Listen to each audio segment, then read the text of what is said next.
नमस्कार दोस्तों, doctor Kuldeep homeopathy clinic का स्वागत है। मेरा नाम है डॉक्टर अतुल कुमार। जो आज हम टॉपिक डिस्कस करने जा रहे हैं उसका नाम है general cold and cough. Cold and cough से हम क्या समझते हैं? खांसी ज़ुकाम जो आजकल नॉर्मल सबको हो जाता है, तो ये नॉर्मली हार्मलेस कंडीशन होती है और 1-2 हफ्ते में अपने आप चले जाती है अगर इसका कोई दवा का सेवन ना किया जाए। कोल्ड एंड कफ कैसे है, हम कैसे पता लगे? कुछ इसके सिम्टम्स हैं, जैसे कि शुरुआत में सबसे पहले गला ख़राब होना शुरू होता है, तो हमें लगता है कि कुछ गले में अड़ रहा है, तो उससे शुरुआती सिम्टम्स आता है सोर थ्रोट। उसके बाद रनिंग नोज़ होता है, नाक बहना शुरू हो जाता है और छींकें आने शुरू हो जाती हैं। तो धीरे धीरे वो थिक हो जाता है, बहने वाला, उससे कंजेशन शुरू हो जाता है। ये कुछ स्टेप बाय स्टेप होता है।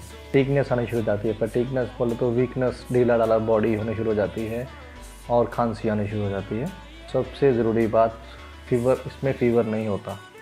आपको नॉर्मल कोल्ड कफ में फ़ीवर नहीं होता। अगर फीवर है तो आपको फ्लू हो सकता है। फ्लू में फ़ीवर होता है प्लस बॉडी एक माइल्जिया, मसल्स पेन होता है। तो ये डिफरेंशिएटिंग पॉइंट है जिसके नॉर्मल कोल्ड एंड कफ के और फ्लू के। हम जानेंगे फैलता कैसे, स्प्रेड कैसे करता है।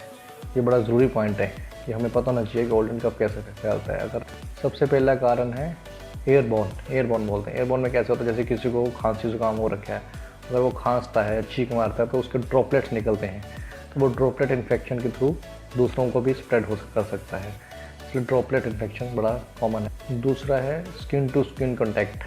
जैसे किसी को खांसी ज़ुकाम हो रखा है और दूसरे से हैंडशेक करता है या दूसरे को हग करता है, तो उसको आप इन्फेक्शन वो दे सकता है। तीसरा है सलाइवा से। जैसे किसी को कोल्ड कफ है तो उसकी जूठी कोल्ड ड्रिंक या किसी को ड्रिंक किसी से शेयर कर ली, किसी ने पी ली, तो ये हो सकता है। किसिंग से भी हो सकता है, तो इससे भी होता है। एक होता है कंटामिनेटिंग सरफेस को टच करना। जैसे कि किसी को कोल्ड कफ हो रखा है बहुत ज़्यादा, तो जहाँ जहाँ इन्फेक्शन स्प्रेड कर रहा है तो किसी कुंडी का नोब को पकड़ता है, तो अब अगर हम उसको टच करते हैं तो हमें उससे भी हो सकता है।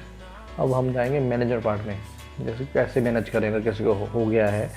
तो उसके लिए सबसे बेसिक स्टेप तो ये, अगर किसी को कोल्ड कफ है तो वो इन्फेक्शन दूसरों को ना स्प्रेड करे, इसलिए भीड़ भाड़ वाले इलाके में ना जाए, इससे वो दूसरों को भी स्प्रेड कर सकता है। और हैंकरचीफ या रुमाल जिसको बोलते हैं यूज़ करें। छींकें आ रही हैं तो, खांसी आ रही है तो हाथ रखे ताकि दूसरों तक स्प्रेड ना हो। ऐसे छोटे छोटे पॉइंट्स होंगे तो दूसरों को हम बचा सकते हैं। और जिसको हो गया है वो खूब पानी वानी पिए साथ में, ताकि जल्दी इम्यून सिस्टम हेल्प करे। और कोल्ड ड्रिंक अवॉइड करे, ठंडा कुछ भी ड्रिंक ना ले, पानी वार्म वाटर पिए। और इसके साथ कुछ घर के नुस्खे कर सकते हैं, जैसे हनी ले लिया, जिंजर ले लिया, काली मिर्च, ऐसी कुछ चीज़ें ले सकते हैं जो हेल्प करेंगे थोड़ा बहुत। और कुछ होम्योपैथिक दवाएं हैं जो मैनेजमेंट में हेल्प करती हैं, जैसे है नक्स वोमिका 6। अगर खांसी ज़ुकाम नहीं हुआ लेकिन लग रहा है कि मुझे होने वाला है, तो नक्स वोमिका 6 के एक डोज ले ले तुरंत, तो डेफिनेटली आपकी हेल्प कर देगी और आपको वहीं रोक देगी। और जैसे सीज़न चल रहा है कोल्ड कफ का और सब जगह फैलना शुरू हो गया, तो प्रोफिलैक्टिक के तौर पे या प्रिवेंटिव के तौर पे इन्फ्लुएंजा 200 दे सकते हैं एक डोज, प्लस काली आइट 30 की एक डोज दे सकते हैं रोज़, तो उससे वो फैलेगा नहीं है। अगर सर कोल्ड ज़ुकाम शुरू हो गया है, खांसी वांसी शुरू हो गया है, अभी 24 घंटे नहीं हुए और 12 से 24 घंटे के अंदर एक दवाई है एकोनाइट 3x, और इसका आप सेवन 2-2 घंटे में शुरू कर देंगे तो वहीं पे रुक जाए। अगली जब होम्योपैथिक दवाइयों के बारे में बात करेंगे, अगली दवाई है एलियम सीपा। एलियम सीपा में बहुत ज़्यादा छींकें आती हैं और नाक से एक्टिव डिस्चार्ज, मतलब चुभने वाला, जैसे यहाँ लगता रहता है, लगभग साड़ देता है, ऐसा डिस्चार्ज आता है।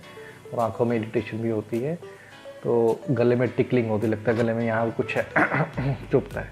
तो इस केस में एलियम सीपा 30 दिन में 3 बार लें, बड़ी हेल्प करेगी। अगली दवाई है बेलाडोना। बेलाडोना में क्या होता है, ड्राई कफ होता है और बाकिंग कफ होता है, जैसे बोलते कुत्ता खांसी, उस खांसी में ये हेल्प करती है। और ये वार्म रूम में बढ़ जाता है और रात में भी बढ़ जाता है, एग्रीवेशन नाइट होता है।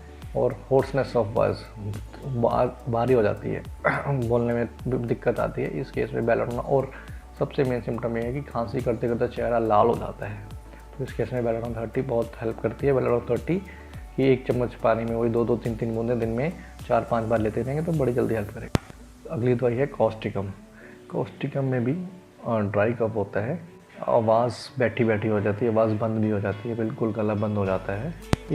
इसमें एग्रीवेशन मतलब बढ़ता कफ है, रात के समय या लेटने से लेटने से खांसी आनी शुरू होती है, तो इस केस में कॉस्टिकम काम आती है।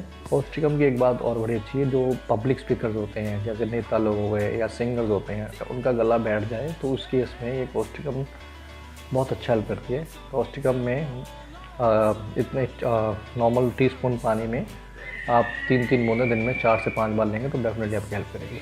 और अंत में ये कहूँगा मैं दोस्तों, इस वीडियो को लाइक, शेयर और सब्सक्राइब करना ना भूलें, और ताकि हमें आप प्यार दें और हम आपको बहुत प्यार और हेल्प कर सकें आपकी। शुक्रिया।